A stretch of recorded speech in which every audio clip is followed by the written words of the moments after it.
आपके टाइम पे like college life कैसी होती थी? देखो, मेरे टाइम पे कॉलेज लाइफ थोड़ी, मेरी कॉलेज लाइफ अलग थी।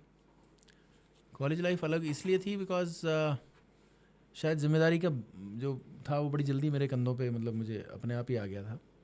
और मैं कॉलेज सिर्फ क्लास अटेंड करने ही जाता था। खेलता था, क्रिकेट वगैरह भी खेल लेता था बीच में जब समय मिलता था।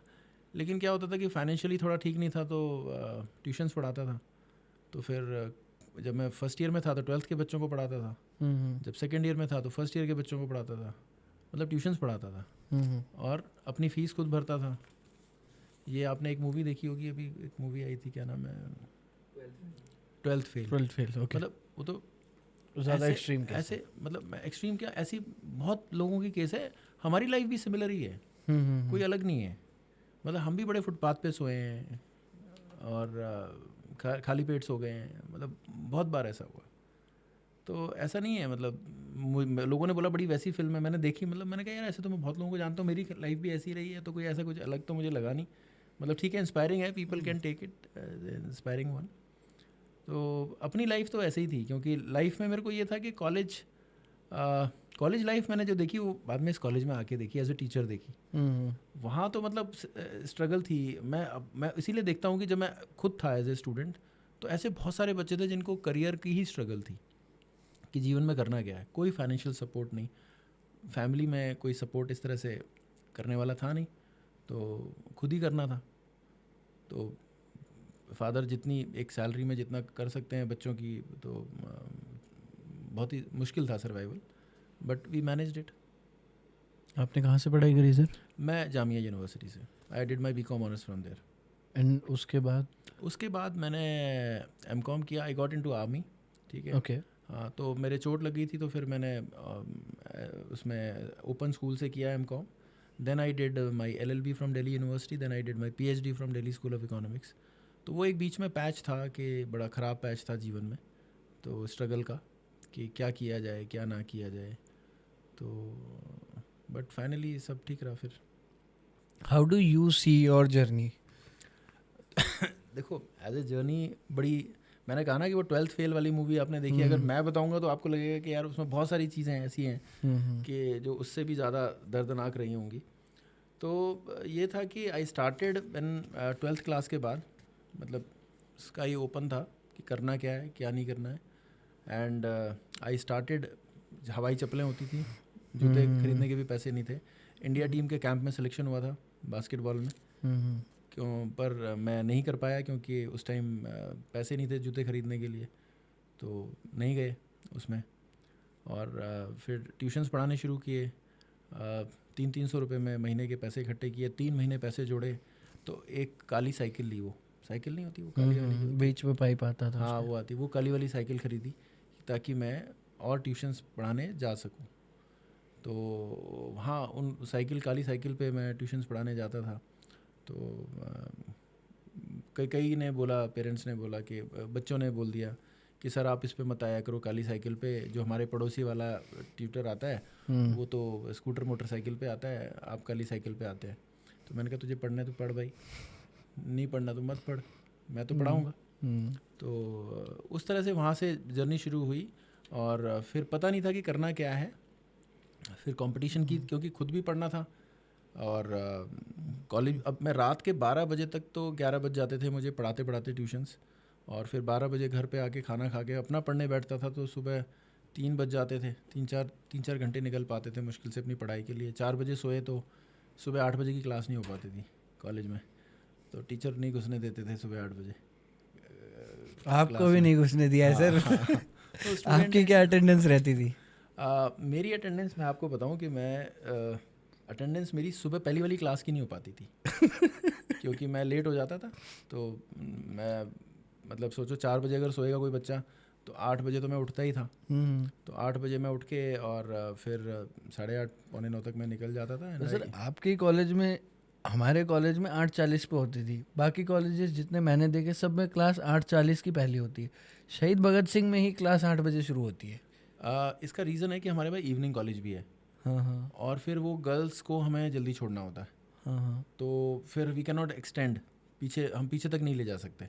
तो अगर मैं आधा घंटा यहाँ पे मैंने ले लिया तो एक यहाँ पे निकल गया, आधा घंटा वहाँ पे मैंने बढ़ाया, हाँ, तो मुझे पूरे 2 घंटे मिल गए, मतलब उस तरह से। तो हम टाइम टेबल ये इवनिंग की वजह से है। बट सर स्टूडेंट्स ऐसा कह रहे कि यार 4 बजे तक इनकी क्लासेस रहती मॉर्निंग की और हमारी 9 बजे तक चली जाती है, जबकि हमारे जाकिर हुसैन के अंदर ये था कि 2 बजे तक 3 was max, 3:40 was end of morning. देखिए क्या है कि NEP आने के बाद ना ऑप्शंस बहुत ज़्यादा हो गए हैं, बच्चों के कोर्सेज़ के ऑप्शंस हैं, तो वो ऑप्शंस खुलने के साथ साथ तो सेक्शंस भी बन गए हैं। हमें ना इसके लिए इंफ्रास्ट्रक्चर चाहिए। क्लासरूम्स अगर होंगे तो हम लेट भी शुरू कर सकते हैं और जल्दी भी ख़त्म कर सकते हैं। तो by the end of 1 more year, मतलब 1 साल 2024 तक मैं ये टारगेट लेके चल रहा हूँ, 2024 और 2025 के जनवरी फरवरी तक, मतलब 1 साल 1 year from now, we will have 22 more rooms. अगर 20-22 रूम हो जाएंगे, एक मल्टीपर्पज़ हॉल मिल जाएगा, ऑडिटोरियम, दो AC सेमिनार हॉल्स हो जाएंगे बड़े, मतलब स्टूडेंट्स के लिए बास्केटबॉल इंडोर स्टेडियम हो जाएगा वही। तो we will have all these facilities, ऐसा प्लान है। तो then things will ease out. फिर ये बहुत सारी जो समस्याएं हैं ना वो नहीं रहेंगी। कि जब तक इम्प्रूवमेंट आएगा थोड़ा कॉस्ट झेलना पड़ेगा स्टूडेंट्स को। हाँ, तब तक है ही। मैं समझता हूँ बच्चों का दर्द जो है कि 8 बजे सुबह मुश्किल होता है आना, टीचर्स को भी होता है, लेकिन यही बच्चे हैं जो स्कूल भी जाते होंगे तो 8 बजे जाते थे पहले। आप भी जाते थे सर। आपकी सर फिर एक बार ये वाली आपका जो जर्नी वाला पॉइंट था, एक बार प्लीज़ कंटिन्यू करिए सर। हाँ, तो फिर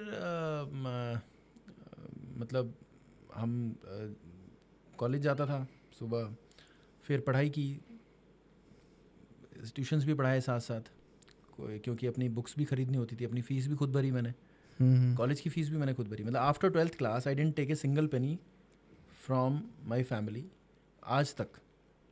12वीं के बाद चाहे मैंने शादी की तो वो भी अपने पैसे से की, कुछ भी किया मैंने सब अपने पैसे से किया। तो मतलब बड़ा चैलेंजिंग लगता था, पर मतलब ठीक था कि हाँ, मुझे पता था कि ये कहीं से हो नहीं सकता, तो I have to do it. तो वो चप्पलों से मतलब आज ये जो एडिडास के शूज़ हैं या हश पपीज़ के शूज़ हैं, यहाँ तक का सफ़र, एक काली साइकिल से लेके आज जो किया की गाड़ी ली है मैंने, वहाँ तक का सफ़र, मतलब ये this is all been done, खुद किया ये। लेकिन इस पूरी जर्नी में किसी से कोई रिग्रेट नहीं है, क्योंकि हर व्यक्ति ने बहुत कुछ सिखाया अपने चैलेंजेस को, कि कैसे क्या होता है, कैसे करना चाहिए। मतलब ये था कि मैं जब ग्रेजुएशन करके निकला, मैं 3rd ईयर में आई टॉप्ड, मैं BCom ऑनर्स का टॉपर रहा, ठीक है, खुद सेल्फ स्टडीज़ से। पैसे ये नहीं थे कि मैं ट्यूशन में पढ़ाता तो था, लेकिन मेरे पास ये पैसे नहीं थे कि मुझे कोई पढ़ा दे। बट स्टिल जो मेरे टीचर थे, जो जामिया यूनिवर्सिटी में जो पहली क्लास में अंसारी जी थे, वो घुसने नहीं देते थे। तो बाद में उन्होंने पूछा कि भाई ये बताओ कि सबसे ज़्यादा अकाउंटिंग में किसके नंबर आए, तो बच्चों ने बोला सर उसके आए जो आता नहीं था क्लास में। ठीक है, अब मैं ये नहीं कह रहा हूँ कि क्लास में सर देखो ये तो एक कॉन्ट्राडिक्टरी बात है। मैं ये नहीं कह रहा, यहाँ पर भी बच्चे कुछ ऐसे हो सकते हैं जो एक्सेप्शनली पढ़ सकते हैं। हाँ, बिल्कुल पढ़ सकते हैं। वो मेरा दीदी था कि भाई मुझे खुद पढ़ना था जी। क्यों, मुझे था कि मेरे ना फैमिली का बिजनेस है, ना मेरे फादर के पास पैसे हैं, तो जो करना है मुझे खुद ही करना पड़ेगा। और पढ़ाई मुझे दिख रही थी, एक वही रास्ता था मुझे पढ़ाई का। तो I got selected, then I started preparing for civil services. तो फिर मेरा सिलेक्शन हुआ, मैं 2009 का एग्ज़ाम था, जिसमें 2011 में मैंने असिस्टेंट कमिश्नर मेरा सिलेक्शन हुआ। यूपीएससी में सिलेक्शन हो गया था। यूपीपीसीएस में मेरा यूपीपीएस में, ठीक है। यूपीपीसीएस पीसीएस मतलब यूपीपीसीएस होता है, प्रोविंशियल सिविल सर्विस, उसमें मेरा सिलेक्शन हुआ और मेरे को असिस्टेंट कमिश्नर ऑफर हुआ। लेकिन एट द सेम टाइम मुझे कॉलेज में मैं असिस्टेंट प्रोफेसर सेलेक्ट हुआ। तो देन आई लेफ्ट दैट, फिर वहाँ पे मैंने छोड़ दिया और यहाँ पे मैंने ज्वाइन कर लिया। और यहाँ पे मेरा जो मतलब बड़ी इंटरेस्टिंग कहानी है यहाँ पे जो ज्वाइन किया। मेरा सिलेक्शन जो था, मतलब 9 वैकेंसीज़ थी और जो 9 का पैनल होता है, 9 में मेरा नाम नहीं था। I was on first waiting. Okay. उसी टाइम SRCC में भी सिलेक्शंस हो रहे थे। ये 2011 की बात है। और 2011 में तो उनमें से जो पहले 9 में जो नाम थे, उनमें से 2 लोगों का सिलेक्शन जो है वो SRCC में भी हो गया। And I was waiting first waiting here. So मैं और मेरे पीछे एक और टीचर थे, उनका यहाँ पे सिलेक्शन हो गया। तो वी गॉट मतलब selected through lucky draw kind of thing. यहाँ पे मतलब अनएक्सपेक्टेड था और शायद डेस्टिन्ड था। क्योंकि क्या होता है कि जब मैं भगत सिंह कॉलेज में एंटर कर रहा था तो भगत सिंह की स्टैचू, मुझे लगा कि भगत सिंह की स्टैचू मुझसे कुछ कह रही है, भगत सिंह कुछ कह रहे हैं। तो पता नहीं, मुझे मतलब अजीब सी वाइब्स आई, एंड मन में एक ऐसा ख्याल आया कि अगर ये कॉलेज भगत सिंह की सेवा करने का मौका मिला तो ज़रूर करेंगे। और जब मुझे पता चला कि मेरा सिलेक्शन हो गया है तो मतलब यकीन नहीं हुआ कि यूजुअली ऐसा माना जाता है कि दिल्ली यूनिवर्सिटी में भाई बिना जान पहचान के सिलेक्शन नहीं होता है, लेकिन ऐसा नहीं था, मेरा हुआ। एंड वही रीज़न है कि आज हमने जो सिलेक्शंस किए हैं, मतलब मेरिट पे सिलेक्शंस किए हैं। आप यहाँ पे अगर देखेंगे, यहाँ पर ऐसे ऐसे लोगों के सिलेक्शंस हुए हैं। मज़दूर का बच्चा सेलेक्ट हुआ है, समोसे बेचने वाले का बच्चा सेलेक्ट हुआ है, and they are brilliant students. तो जैसा आप सिस्टम से आते हो, जो लाइफ आपको देती है, यही चीज़ आप आगे लाइफ में देते हैं, पे बैक करते हैं। तो मुझे जो ज़िंदगी ने दिया, मैं वही देना चाहता हूँ, and life goes like that only. आपको जो मिला है सिस्टम से, आप सिस्टम को दे रहे हैं। तो I got selected like that, ठीक है। तो मैं भी आगे लोगों को ऐसे ही सिलेक्ट करना चाहता हूँ ताकि वो अपनी मेरिट पे काम कर सकें। वो ये ना सोचें कि मुझे तो इसने नौकरी दी थी या मुझे उसने दी थी। तो वो एक मतलब ईमानदारी से अपनी कर्तव्य का निर्वाह कर सकें। तो ये मेरा पर्पस रहा। तो when I got selected in 2011, उसके बाद एज ए टीचर मैं सबसे जूनियर मोस्ट, बड़ी इंटरेस्टिंग बात बता दूँ मैं आपको, मैं सबसे जूनियर मोस्ट टीचर था यहाँ पे, मतलब सेकंड लास्ट कह लो। 90 टीचर थे तो 89 पे मेरा नंबर आता होगा सीनियरिटी में। और प्रिंसिपल बनने के लिए 15 साल का एक्सपीरियंस चाहिए, 15 इयर्स का टीचिंग एक्सपीरियंस चाहिए। एंड हमारे जो प्रिंसिपल थे वो रिटायर हो रहे थे 2022 में, नवंबर में, 30 नवंबर को वो रिटायर हो रहे थे। और इसकी जो एडवर्टिजमेंट है प्रिंसिपल की जो है, वो आई थी दिसंबर 2021 में, और जनवरी 2021 में 22 में बंद हो गई थी, और फरवरी में स्क्रीनिंग होनी थी, फरवरी 2022 में। And somehow due to governing body change हुई, और मैं एलिजिबल हो रहा था अगस्त 2022 में। आप सोचिए, फरवरी 2022 में एप्लीकेशंस बंद हो गई, अगस्त 2022 में मैं एलिजिबल होता हूँ। 15 साल मेरे अगस्त 2022 में कंप्लीट होते हैं। तो मैंने तो सोचा भी नहीं था, मैंने कहा ठीक है, कोई आ जाएगा, प्रिंसिपल आएगा, ठीक है, कोई बात नहीं, काम करेंगे, कॉलेज के लिए काम कर रहे हैं, उसके साथ काम करेंगे। तो somehow it got delayed for the one reason और द अदर। वो गवर्निंग बॉडी चेंज होती रही, कुछ होता रहा, इस तरह से वो डिले होता रहा, और होते होते होते वो पहुंच गया अगस्त। और फिर क्या हुआ कि 4 अगस्त को फिर से कॉलेज ने नोटिफिकेशन जारी कर दिया कि हम प्रिंसिपल की एडवर्टाइजमेंट दोबारा से खोल रहे हैं, और दिल्ली यूनिवर्सिटी का पोर्टल हम खोल रहे हैं कि इस बीच में जो लोग एलिजिबल हो गए हों वो भी अप्लाई कर सकते हैं। एंड लास्ट डेट, अब होना ये चाहिए कि लास्ट डेट पे एलिजिबल होने चाहिए आप। तो 4 अगस्त को आया था, मैं 4 अगस्त को भी एलिजिबल नहीं था, but it was closing on 20 अगस्त, जो कि 23 अगस्त को बंद हुई। फिर 18 अगस्त को मैं 5 दिन आगे एलिजिबल हो रहा था, और 23 अगस्त को वो बंद हो रही थी एप्लीकेशन। सो मेरा एक्सपीरियंस बन रहा था 15 साल 5 दिन टोटल नाप के, ठीक है। और जो 110 पॉइंट्स चाहिए होते हैं जो रिसर्च स्कोर के, मेरे हार्डली 115 बने थे। तो उसके बाद स्क्रीनिंग हुई, and then interviews were conducted on 23 November, and 25 नवंबर को एपेक्स कमेटी हेल्ड हुई वाइस चांसलर ऑफिस में। और वहाँ पे चेयरमैन निकले बाहर, जो चेयरपर्सन होते हैं, तो उन्होंने कहा कि आपका सिलेक्शन हुआ है, आप ज्वाइन कर लीजिए। तो वहीं पे हमने ज्वाइन किया और फिर कॉलेज में आके कार्यभार संभाला। बट ये था कि ये सारी स्टोरी, चाहे मैं फुटपाथ पे सोया, कहीं एग्ज़ाम देने गया, जो भी था, वहाँ से लेके जब मैं कार मेरी अंदर एंटर की, वहाँ से लेके यहाँ तक जब मैं आया, पूरा भरा हुआ था।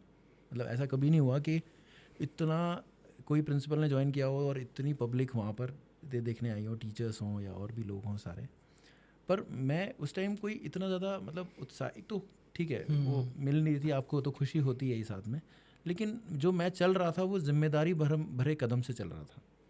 मेरे दिमाग में वो पीछे से सारी जो मेरी लाइफ की जो रील है वो घूम रही थी।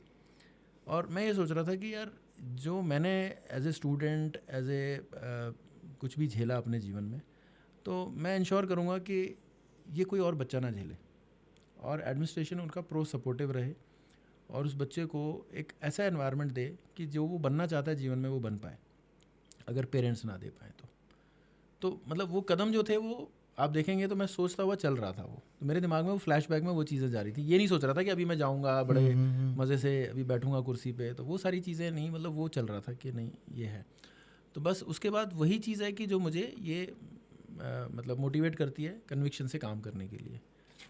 मतलब बच्चों को एक सेक्शन है जिनको लगता है स्ट्रिक्ट है, पर जो बच्चे मुझसे मिले होंगे ना उनको ये भी लगेगा कि नहीं बहुत सॉफ्ट है। सर आपकी स्टोरी के हिसाब से यू हैव डन, मतलब ऐसा कहते हैं ना कि सर कि कभी कभी यू फील लाइक कि यार मूवी बननी चाहिए ऐसी चीज़ें। मैं बता रहा हूँ ना, मैं जब गांव से आया था 5th क्लास में तो मुझे नहीं पता था कि किसको क्या बोलते हैं, इंग्लिश का कुछ नहीं आता था, ABCD सोचो वहाँ पे तो 5th-6th क्लास में ABCD सिखाई जाती है, तो नहीं पता था। As a even 12th class में जब करके निकला तो मुझे मतलब इंग्लिश से डर लगता था, कैसे बोलेंगे कैसे, मतलब I was so afraid of public speaking. तो I just want to tell to students, उन बच्चों को मैं बोलता हूँ कि भाई इससे घबराने की ज़रूरत नहीं होती है, अपने अंदर एक कॉन्फिडेंस रखो कि हाँ हमें करना है। न्यूज़पेपर पढ़ो, उसको जो आप पढ़ो उसको वर्ड्स पहले तो बोल बोल के पढ़ो, न्यूज़पेपर जो पढ़ रहे हो उसको बोल के पढ़ो, और पढ़ने के बाद वो आप खुद किसी से डिस्कशन करो, और या शीशे के सामने खड़े होकर बोलो कि today I have read this was the news article and what is the conclusion of that. वो वर्ड्स जबान पे चढ़ेंगे, लोग बोल नहीं पाते हैं। ये एक ग्रामीण पृष्ठभूमि से आने वाले बच्चों की बड़ी समस्या है।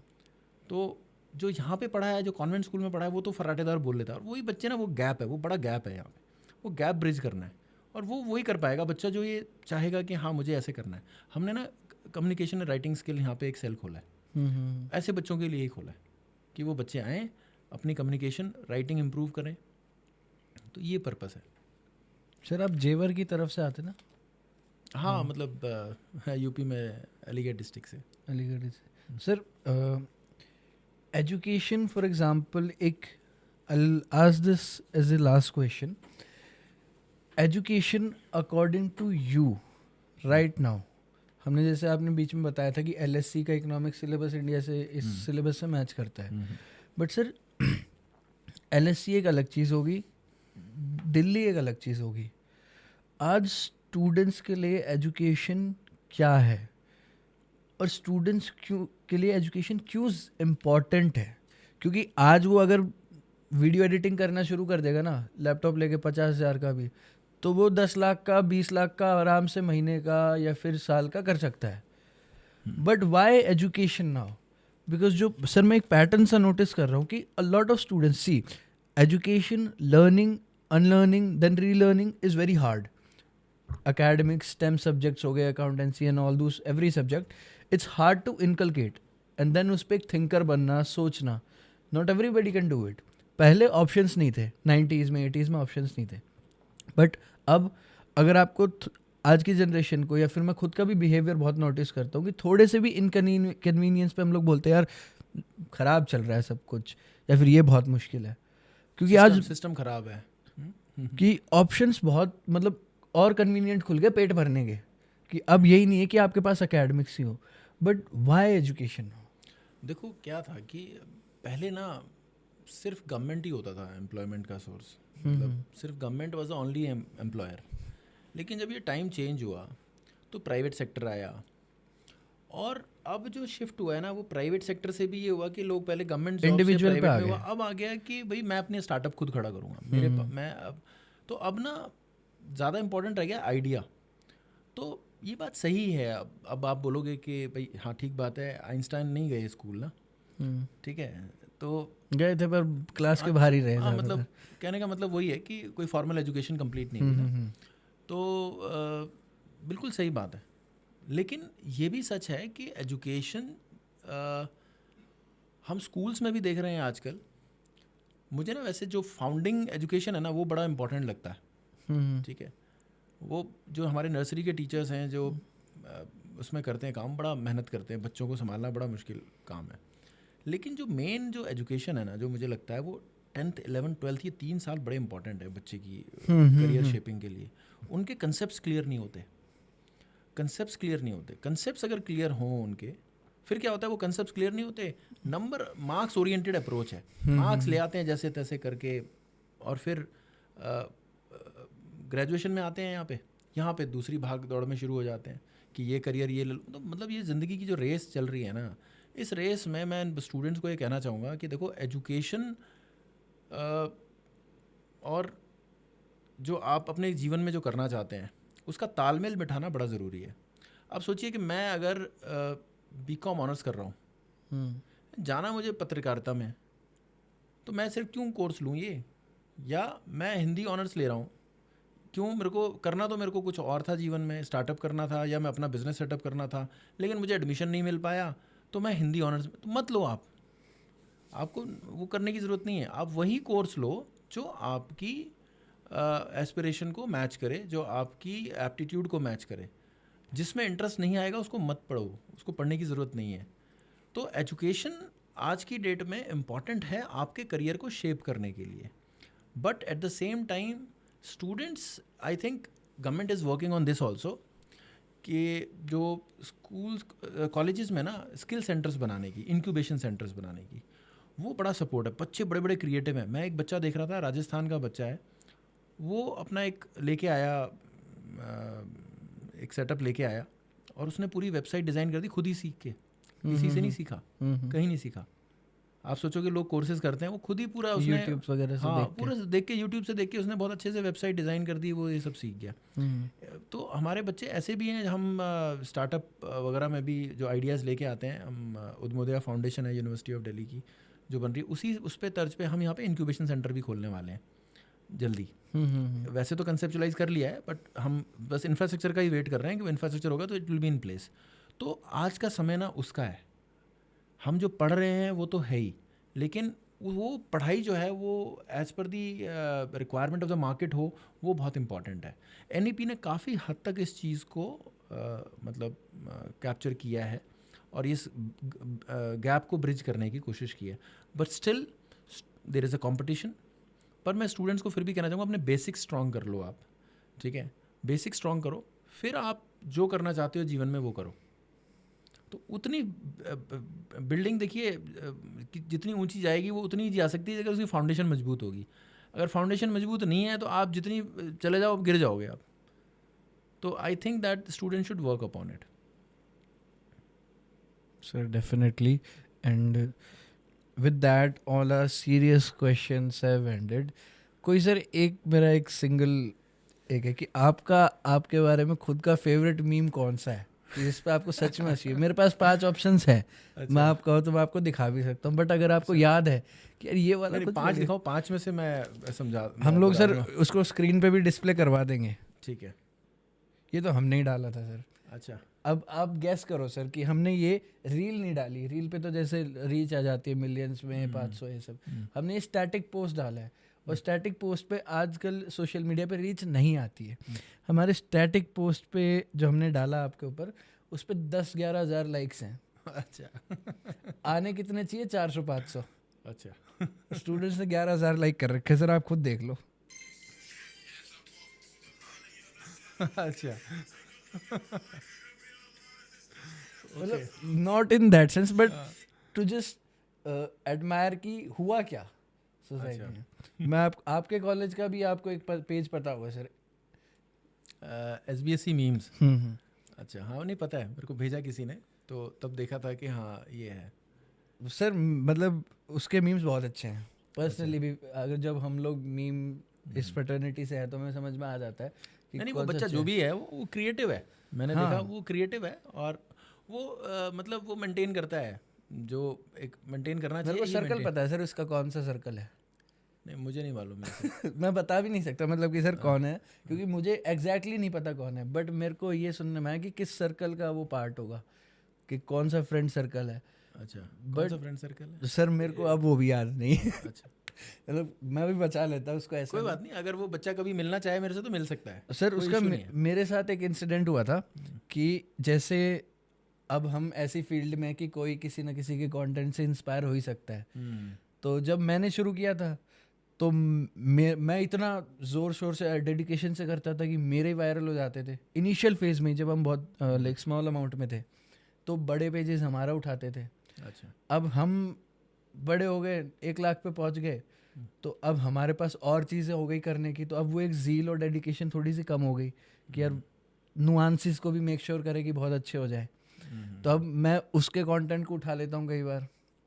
तो एक बार मैंने उठाया, उसने उस पर कमेंट या फिर लाइक रेड मारी डीएम में। अच्छा। तो मैंने उसको लगा कि कोई ऐसे ही मतलब कि अग्रेसिव बात हो जाएगी, बट मैंने बहुत फॉर्मली उसको डिलाइट से मैंने उसको अपोलोजाइज़ किया, मैंने उसको एक्सेप्ट किया और मैंने उसको मान लिया।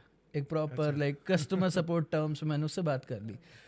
वो उस पर बहुत ही ज़्यादा इम्प्रेस हो गया और उसने उसका स्क्रीनशॉट लिया चैट का कि मैंने कितने पोलाइटनेस से बात करी, और स्टोरी लगा दी उसने अपने पेज पे कि ये हो तो ऐसा हो, कितना बढ़िया आदमी है और ये सब।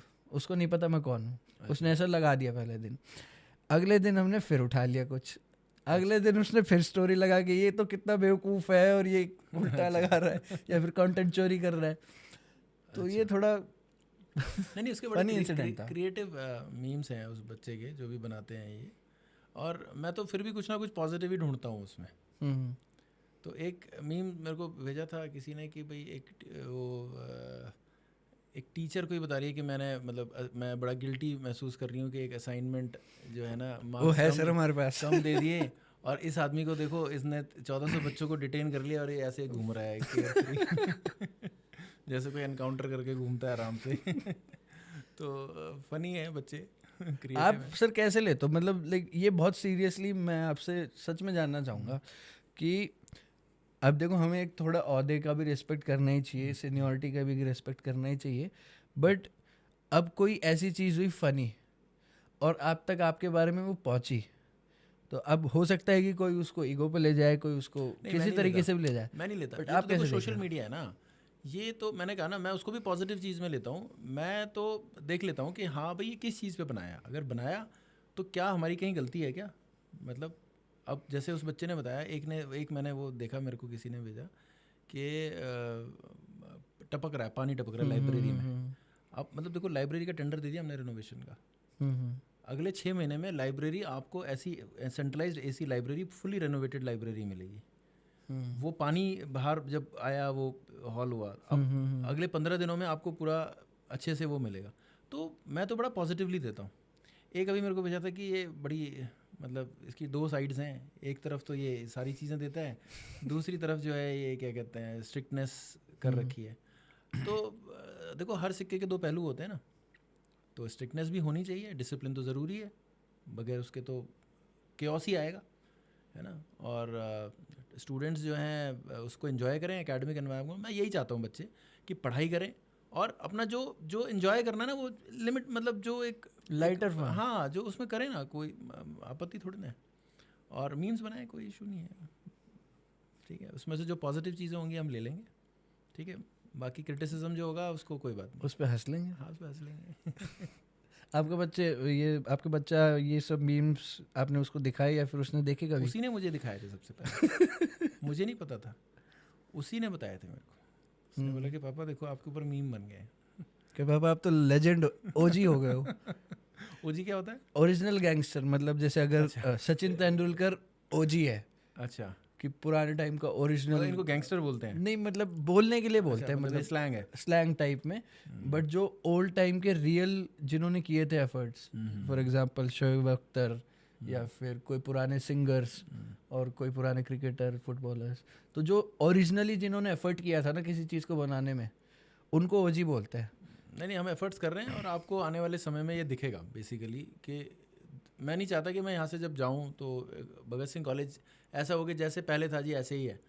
It will be totally change college and it will be known for its academic soundness and one of the prestigious institutions of university of Delhi, in fact not only university of Delhi but of India. Sir I hope कि ये चीज़ sir, thank you sir thank you so much for coming on our podcast and we hope कि हमें दोबारा ऐसा मौका मिले 1 साल बाद, 6 महीने बाद, ताकि हम और आपसे बात कर पाए इस बारे में। सर आप 2 साल बाद आइएगा, 1 साल बल्कि 1 साल बाद ही आइएगा और देखिएगा जो मैंने आज बोला है क्या वो होता है कि नहीं होता। सर मैं कॉन्स्टेंटली टच में रहूँगा इस चीज़ के। Thank you so much sir. Thank you, नमस्कार।